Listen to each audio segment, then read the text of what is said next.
Assalamualaikum warahmatullahi wabarakatuh. Ini berita cukup menarik, sahabat. Waktu Mahfud titik dua, kalau saya tidak jadi menteri juga akan kritik Perpu Cipta Kerja. Apa ini maksudnya ya? Datang sesuatu kok malah menyatakan sesuatu yang orang menjadi bingung gitu ya. Oke, kita lihat. Jadi Menteri Koordinator Bidang Politik Hukum dan Keamanan Menko Polhukam Mahfud MD mengapresiasi para akademisi yang mengkritisi penerbitan peraturan pemerintah pengganti Undang-Undang Perpu Nomor 2 Tahun 2022 tentang Cipta Kerja. Ia mengatakan, saya juga akademisi. Mungkin saya kalau tidak jadi menteri akan ngeritik kayak gitu, ujar Mahfud MD di Komplek Istana Kepresidenan Selasa 3 Januari 2023. Nah, apa yang bisa kita bedah dari kalimat Bapak Menko Polhukam ini? Pertama, dia mendapat kritik atau akademisi menyampaikan kritik atas Perpu Cipta Kerja itu kepada Pak Mahfud MD, atau Pak Mahfud MD tahu ada kritik seperti itu.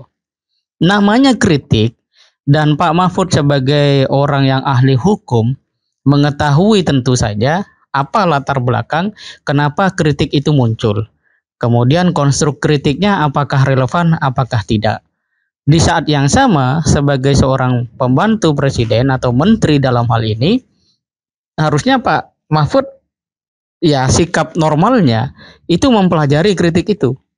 Kalau memang ada dari kritik itu yang relevan dan ternyata dari Perpu itu ada yang keliru, seharusnya Pak Mahfud datang ke presiden, Pak Presiden, ini ada kritik. Kritik ini menurut hemat saya sebagai seorang ahli hukum adalah benar. Misalnya ya. Kemudian kalau ada kritik yang tidak benar, Pak Mahfud juga sampaikan ke presiden, Pak Presiden, ternyata semua kritik ini rakyat tidak paham. Berarti butuh sosialisasi nih Pak Presiden, kan begitu. Tapi kalau kemudian cara Pak Mahfud menerima kritik dari akademisi dan mengatakan kalau saya tidak jadi menteri, nah itu sama saja dengan tidak apa istilahnya ya, dalam tanda kutip kurang bisa memberikan penghargaan terhadap kritik itu sendiri.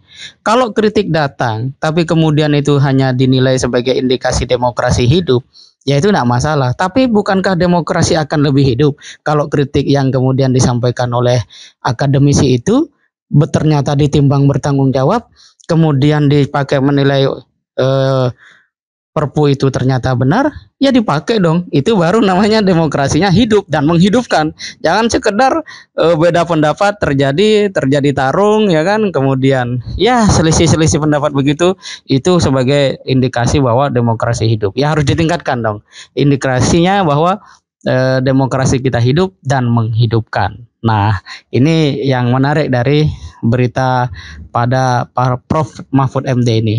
Nah, tetapi ketika Prof. Mahfud mengatakan bahwa jangan persoalkan prosedur formalnya karena itu sudah sah, ternyata ini ada PSHK. Dia mengatakan dokumennya saja belum bisa diakses. Wah, luar biasa. Artinya apa yang disampaikan oleh Pak Mahfud semestinya diiringi oleh mudahnya publik melihat, mengakses ya undang-undang itu, sehingga tidak kemudian apa yang disebut sah oleh pemerintah itu ternyata tidak mudah dipahami oleh publik, hingga publik bertanya lagi gitu kan. Nah, kemudian di sini kita bisa lihat ya ungkapan dari Pusat Studi Hukum dan Kebijakan PSHK Indonesia yang dalam hal ini disampaikan oleh Direktur Eksekutif Gita Puri. Dia mengatakan bahwa terlihat bahwa ada perbedaan dalam pelibatan pihak-pihak terdampak dalam proses legislasi. Contohnya bisa dilihat dari penyusunan Omnibus Cipta Kerja di tahun 2019 hingga KUHP di tahun 2022. Hanya mereka yang memiliki kepentingan sama dengan pemerintah yang mendapat karpet merah, mendapat panggung untuk didengar.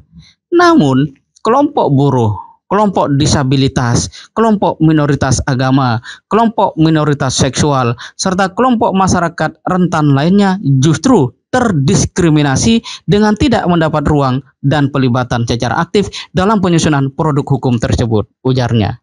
Artinya, sebenarnya dalam proses-proses pembentukan hukum di Indonesia, banyak warga pertama tidak terlibat, kedua tidak bisa akses, ya ketiga bertanya dong. Karena semuanya banyak yang tidak bisa bertanya kemudian memberikan kritik itu.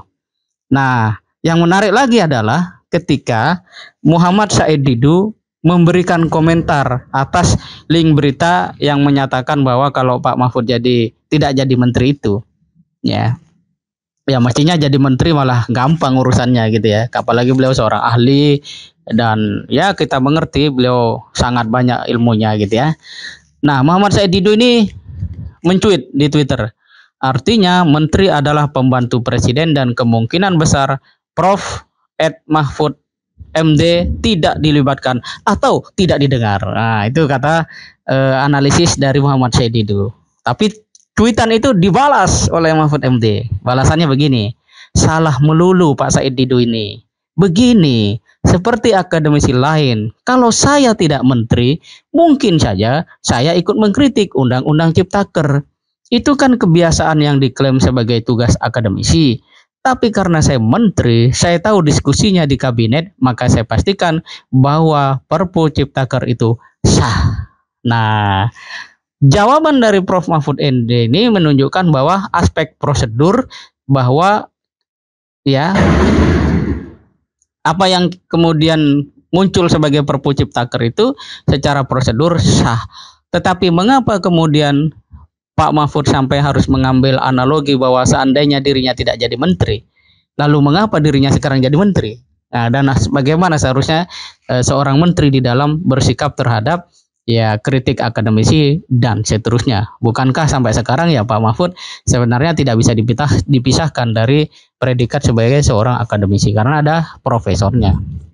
Tapi ini komentar netizen ya, jabatan itu sangat enak dan juga manis, yang rusak dikatakan bagus, yang bohong dikatakan benar, ya, karena tak ada satupun yang mereka takutkan bahkan Tuhan sekalipun. Untuk para pejabat, carilah tempat untuk bermaksiat kepada rakyat yang dimana Tuhan tidak bisa melihatmu. Wah, tidak mungkin ada. Kemudian ada lagi, cobalah untuk sedikit kritis kepada atasanmu, Prof. Mahfud, sedikit saja. Dalam hal Undang-Undang Ciptaker, beliau Jokowi sudah melawan arus, not on the track. Ingatlah beliau.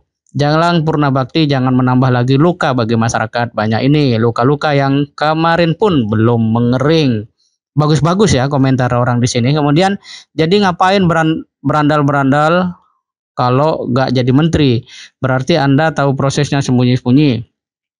Sehingga rakyat atau profesor pun tak akan tahu prosesnya. Karena kan itu yang membuat Anda punya statement jika Anda tidak jadi menteri pasti akan mengkritik. Wah, macam-macam ya. Dan banyak lagi lah ya komentar. Pada intinya semua itu adalah bentuk rasa peduli rakyat dan elemen rakyat kepada Indonesia.